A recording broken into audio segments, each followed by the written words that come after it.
Assalamualaikum warahmatullahi wabarakatuh. USM News kembali hadir menjumpai Anda. Beragam informasi menarik akan kami sajikan untuk Anda selama 30 menit ke depan. Bersama saya Pandu Chandra dan berikut USM News selengkapnya.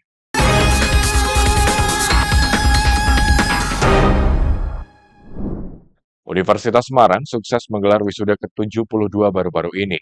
Dengan menegaskan komitmen biaya terjangkau kualitas unggul, USM meluluskan 694 mahasiswa dari jenjang diploma, sarjana, dan magister.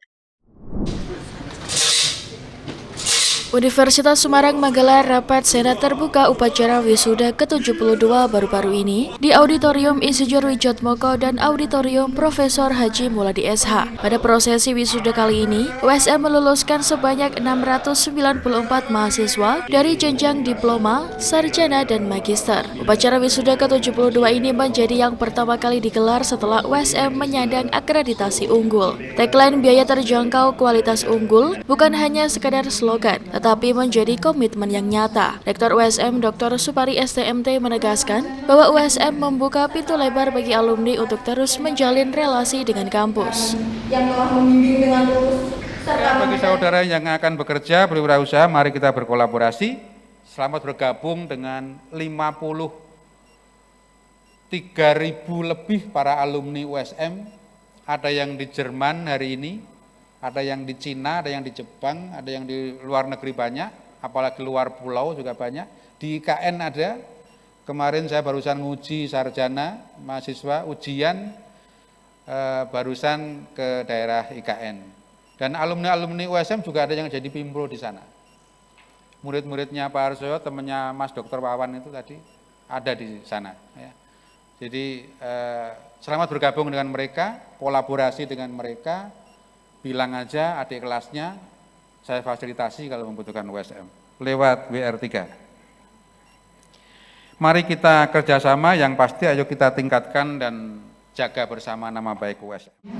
kita semua dapat menghadiri acara wisuda ke-72 Dibagi menjadi dua sesi dari total 694 wisudawan, sebanyak 668 mengikuti prosesi secara luring dan 26 lainnya mengikuti secara daring. Ketua Pengurus Yayasan Alumni Universitas Diponegoro, Profesor Dr. Insinyur Kesi Wijayanti SEMM mengungkapkan, Yayasan Alumni Universitas Diponegoro sebagai badan penyelenggara Universitas Semarang selalu memberikan dukungan pemenuhan fasilitas yang dibutuhkan kampus, baik dari sisi prasarana maupun pengembangan mutu.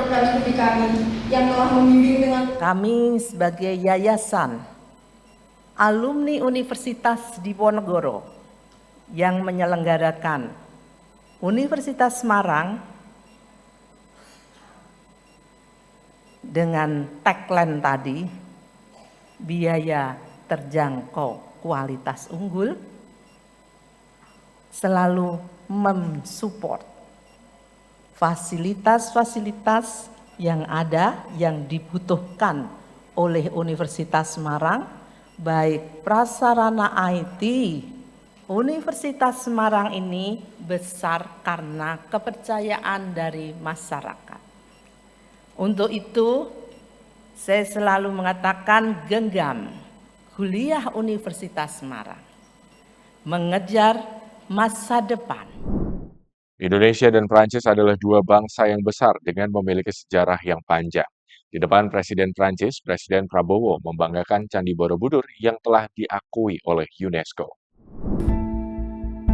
Presiden Perancis Emmanuel Macron bersama Ibu Negara Brigitte Macron menyambangi Candi Borobudur yang merupakan kuil Buddha bersejarah bagi Indonesia di Kabupaten Magelang, Jawa Tengah. Kunjungan tersebut sekaligus menjadi penutup perjalanan kenegaraan Macron di Indonesia. Presiden Macron mengagumi keindahan arsitektur Candi Borobudur dan beranggapan bahwa Borobudur menjadi saksi atas kelebihan dari multilateralisme dan spirit kemitraan. Di depan Presiden Macron, Presiden Prabowo mengungkapkan rasa bangganya setelah Candi Borobudur diakui oleh Organisasi Pendidikan, Ilmu Pengetahuan dan Kebudayaan Perserikatan Bangsa-Bangsa atau UNESCO sebagai salah satu warisan budaya dunia. Kami menerima kunjungan yang mulia di situs bersejarah ini, yang merupakan mahakarya peradaban dan oleh UNESCO ditetapkan sebagai warisan budaya dunia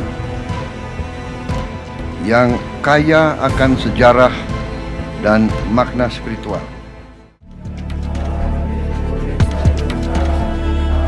Dengan memelihara kehidupan yang harmonis dan perdamaian yang baik, Indonesia berharap dapat menciptakan persahabatan, kekeluargaan, dan kolaborasi antara Indonesia dan Perancis. Presiden Prabowo mengungkapkan RI dan Perancis merupakan dua bangsa yang memiliki sejarah panjang.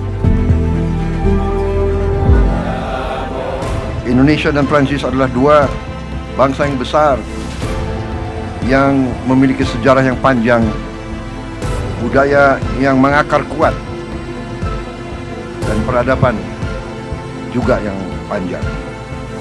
Kami juga memiliki semangat yang sama, nilai-nilai kemanusiaan yang sama, toleransi, menghormati warisan budaya, menghormati semua. Pada tahun kedua, kolaborasi Himatisi dan Dekomus, Universitas Semarang menggelar lomba dengan judul Genetik, yang pada tahun ini diikuti oleh 6 provinsi di Indonesia. Lomba genetik yang dilaksanakan pada hari Minggu 1 Juni 2025 yang diikuti 9 tim terpilih untuk mempresentasikan karyanya dari SMA, SMK, dan mahasiswa. Lomba ini dibagi beberapa kategori dengan tujuan diadakannya agar dapat mengimplementasikan karya yang dibuat untuk mempermudah usaha berbagai bidang dengan basis teknologi.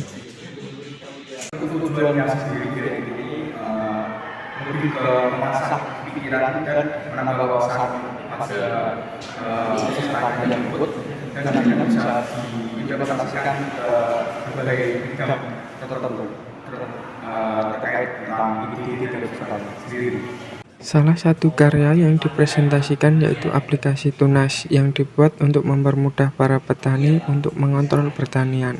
Aplikasi ini dibuat oleh salah satu tim dari SMK Tunas Harapan Padi dengan persiapan yang cukup matang.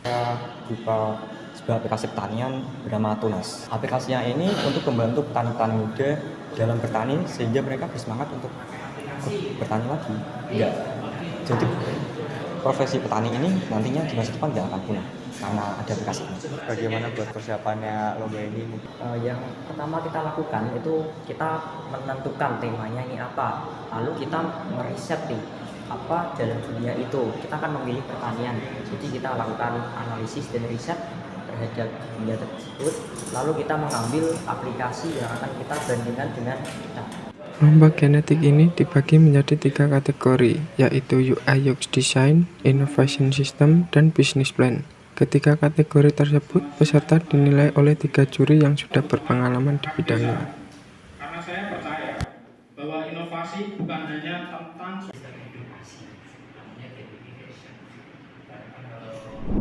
Sejumlah senjata api milik Polmop Perum Perhutani melakukan pemeriksaan rutin yang dilakukan oleh anggota para petugas hutan KPH Gunding.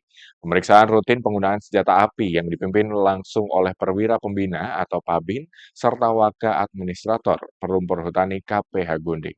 Perhutani Kesatuan Pemangkuan Hutan atau KPH Gunding mengadakan kegiatan pemeriksaan rutin penggunaan senjata api atau SENPI yang dipimpin langsung oleh perwira pembina atau Pabin serta Waka Administrator Perum Perhutani. Pemeriksaan yang dipimpin langsung oleh Pabin Jagawana KPH Gunding, Ibda Teddy Harnomo, melakukan pengecekan senjata api dilakukan untuk memastikan bahwa senjata tersebut dalam kondisi baik dan layak digunakan. Kita sedang mengadakan kegiatan pemeliharaan SENPI, pengecekan SENPI yang dipegang oleh masing-masing pemegang SENPI yang ada di anggota Polmop, Pak Danru, dan juga di teman-teman KRPH yang ada di lapangan. Kegiatan ini dipantau langsung juga dengan oleh Pak Kabin agar senjata yang kita sampaikan ke lapangan itu tetap terpelihara dengan baik, dengan kondisi fungsinya masih berfungsi dengan baik, sehingga tidak menjadikan masalah pada saat penggunaannya. Kemudian juga ini juga kita sampaikan, tadi ada pembinaan juga, baik dari saya maupun dari Pak Pabin, kaitannya dengan tanggung jawab sebagai pemegang dari masing-masing SENPI itu harus bagaimana. Jadi safety yang paling utama adalah tidak menggunakan senjata api, tapi dengan pendekatan komsos, dengan pendekatan-pendekatan kekeluargaan di masyarakat itu agar tidak terjadi gangguan keamanan di lapangan. Senjata api harus selalu dijaga dan dirawat, tidak boleh sembarangan diletakkan atau disimpan di tempat yang dapat dijangkau oleh anak-anak atau orang yang tidak bertanggung jawab. Wakil Administrator Priyono menjelaskan, tujuan utama pengecekan senjata api adalah untuk menjaga keamanan dan keselamatan, serta memastikan bahwa senjata api digunakan secara bertanggung jawab dan sesuai dengan prosedur yang berlaku. Wakil Ketua MPR RI, Lestari Murdiat bersama Duta Besar Bosnia dan Herzegovina, Armin Limo berkunjung ke Kabupaten Jepara, Jawa Tengah. Kunjungan ini bertujuan untuk memperkenalkan lebih dekat seni ukir Jepara, sekaligus membuka peluang agar seni ukir ini bisa diakui UNESCO sebagai warisan budaya tak benda. Dalam kunjungannya, Dubes Bosnia dan Herzegovina Armin Limo didampingi Wakil Ketua MPR RI Lestari Murdiat bersama dengan pemerintah Kabupaten Jepara, Jawa Tengah berkeliling ke sentra ukir di Kabupaten Jepara. Dalam kunjungannya tersebut, Dubes Bosnia menyampaikan kekagumannya pada keindahan dan detail ukiran Jepara. Meski baru pertama kali ke Jepara, ia merasa senang dengan keramahan masyarakat dan berkesempatan langsung mencoba mengukir. Dirinya juga mengatakan di daerahnya juga ada wilayah yang menghasilkan ukir, dan saat ini ukir dari wilayah Konjic sudah diakui oleh UNESCO sebagai WBTB pada tahun 2017. Dia berharap ukir dari Kabupaten Jepara ini bisa menyusul ukir dari Bosnia agar bisa diakui oleh UNESCO sebagai WBTB. Well, we have similar tradition in my country. There is a small town called Konjic. Also, they have a wood carving tradition, and that is already on the list of heritage of UNESCO. So I do hope that tradition of Jepara also will be included with our help, inshallah, will be included in that list. So definitely it's very interesting, and I was impressed. Sementara itu, pemerintah Jepara menyambut baik kunjungan ini. Kehadiran Dubes Bosnia diharapkan menjadi jembatan kerjasama untuk mendaftarkan seni ukir Jepara ke UNESCO, mengikuti jejak seni ukir dari Konjic, Bosnia. Harapannya dengan diakuinya ukir Jepara sebagai WBTB UNESCO bisa meningkatkan perekonomian warga serta pariwisata yang ada di Kabupaten Jepara. Ya, ini kan beberapa upaya yang pemerintah daerah lakukan untuk mengangkat kembali ukiran Jepara. Jadi brand Jepara The Wood Carving Center itu harapannya lebih dikenal lagi. Dan saat ini dibantu dari Bu Lestari Murdiat, Wakil MPR RI, itu kita masih mengusulkan ukir sebagai warisan budaya tak benda UNESCO. Dan kebetulan Bosnia Herzegovina itu juga saat ini juga sudah duluan mengusulkan ukir ini sebagai warisan budaya tak benda, sehingga Pak Dubes Bosnia diajak oleh Bu Lestari Murdiat untuk ke Jepara dalam rangka ya nanti antara Indonesia dan Bosnia ini bersama-sama untuk memperkuat pengusulan ukir sebagai warisan budaya tak benda. Dalam kunjungannya ke Jepara, Dubes Bosnia mengunjungi berbagai sentra kerajinan ukir di Jepara, termasuk Desa Petekean, Taunan, Masjid Mantingan, hingga sentra patung di Mulyoharjo. Kunjungan ini menjadi langkah awal diplomasi budaya antar negara yang diharapkan mampu mengangkat seni ukir Jepara ke panggung dunia. Dari Jepara, Eni Ayu Lestari melaporkan. Pemerintah kota melalui BPBD Kota dan Pelindo Tanjung Mas Semarang mulai memperbaiki tembok pembatas pelabuhan Tanjung Mas Semarang pasca kejadian jebolnya tembok pada Jumat 23 Mei 2025. General Manager Pelindo Tanjung Mas Semarang Hardianto mengatakan bahwa jebolnya tembok di kawasan pelabuhan disebabkan karena anomali cuaca, yaitu masih terjadi hujan di bulan Mei dan air pasang laut atau rob. Saat itu banjir di area pelabuhan Tanjung Mas Semarang sudah surut dan penutupan tembok terus dikebut. Menurut perkiraan BMKG Maritim Tanjung Mas Semarang, air pasang laut atau banjir rob masih akan terjadi beberapa hari ke depan. Pada Sabtu 24 Mei 2025, air rob mulai naik sekitar pukul 13.00 WIB dan surut pada pukul 19.00 WIB. Dengan perbaikan yang dilakukan, diharapkan tembok pembatas di pelabuhan Tanjung Mas Semarang dapat kembali kuat dan tidak terjadi lagi jebolnya tembok yang dapat menyebabkan banjir di area tersebut. Yang perlu diketahui ya, karena yang selama ini beredar tuh liar tuh bahwa tanggulnya jebol. Ya, sebenarnya bukan tanggulnya jebol, tapi pagar. Ini pagar pembatas lapangan untuk overbringen. Tanggul masih kokoh berdiri aman, cuma memang karena anomali cuaca, bulan Mei masih hujan deras, air pasang tinggi, sehingga air laut pada saat pasang itu melimpas lewat overtopping di atasnya lining. Nah itu membuat mengikis pagar kita jebol. Nah, antisipasinya adalah tadi malam begitu air kita pompa surut, kita memberikan sandbag di atas lining yang existing ya, liningnya sudah jebol. Tapi kita tambahi ketinggian supaya pada saat tadi air pasang lagi sore, air tidak melimpas lagi. Kemudian kita cor juga di bawah lining supaya air juga tidak membesar air di bawah, tidak masuk ke seaway overburden. Dan setelah proses sandbag ini selesai, kita akan membetulkan pagar ini. Kita bangun lagi. Hana Nurifa melaporkan dari kota Semarang, Jawa Tengah. Pemirsa, walau banyak bangunan di Amerika Serikat mengindahkan aturan menyediakan akses bagi warga berkebutuhan khusus, tak sedikit bisnis dan fasilitas umum yang aksesnya belum memadai. Dengan merombak tata ruang, restoran Contento di kota New York berkomitmen memberi akses penuh kepada semua orang terlepas kondisi fisik mereka. Informasi ini sekaligus menutup perjumpaan kita di hari ini. Saksikan terus USM News hanya di USM TV. Saya Pandu Chandra dan seluruh kru yang bertugas pamit undur diri. Terima kasih. Wassalamualaikum warahmatullahi wabarakatuh.